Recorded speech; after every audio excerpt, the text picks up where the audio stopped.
Today I want to start examining the molecular mechanisms that cause some of the worst symptoms of long COVID. We're going to start with a truly debilitating symptom, POTS, Postural Orthostatic Tachycardia Syndrome. Let's take a look at some basic questions.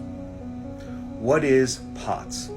POTS is the technical medical term for an increase in heart rate, dizziness, and fatigue that occurs when a person moves from laying or sitting down to standing up. This type of tachycardia typically results in a heart rate over 100 beats per minute. The dizziness is caused by a lack of blood flow and oxygen to the brain. Why does POTS happen? When a person stands up, gravity causes 10 to 15% of the volume of your blood to settle into your abdomen, arms, and legs, basically the extremities and away from the heart and the brain. The pooling of the blood leads to a drop in blood pressure unless the body responds.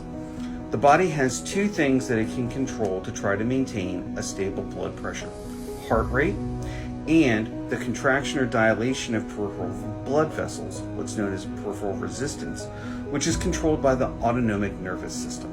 That's the involuntary nervous system responsible for breathing, heartbeat, and blood flow.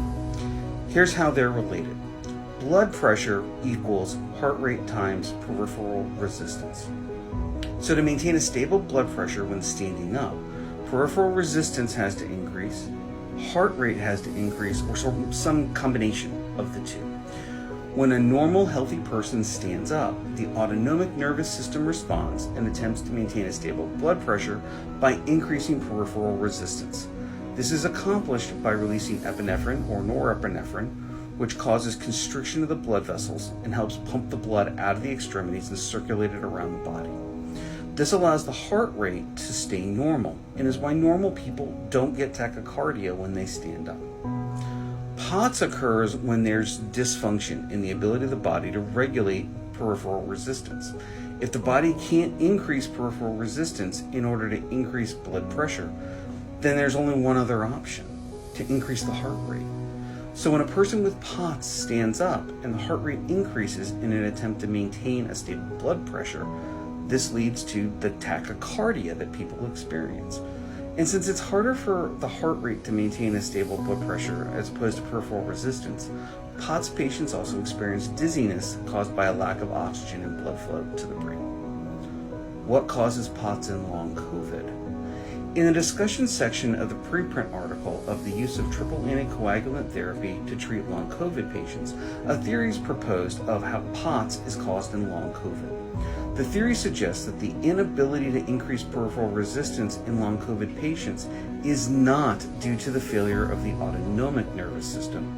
Instead, this theory suggests that the lack of increase in peripheral resistance is due to endotheliitis, the inflammation of the lining of the blood vessels, or other damage to the endothelial layer of the blood vessels due to long COVID. The inflammation makes the endothelium unresponsive to epinephrine and norepinephrine signaling that attempts to increase peripheral resistance to raise the blood pressure upon standing up, which leaves increasing the heart rate as the only physiological response available to increase blood pressure.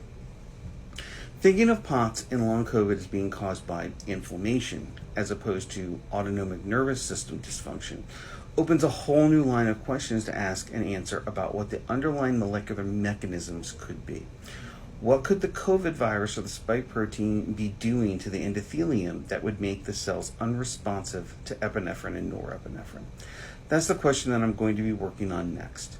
If you want to see a written summary of this info and images, check out my bio and click the link. And as always, you can follow my research and give me feedback by leaving a comment, checking out my bio, and following me. Thanks, and see you next time.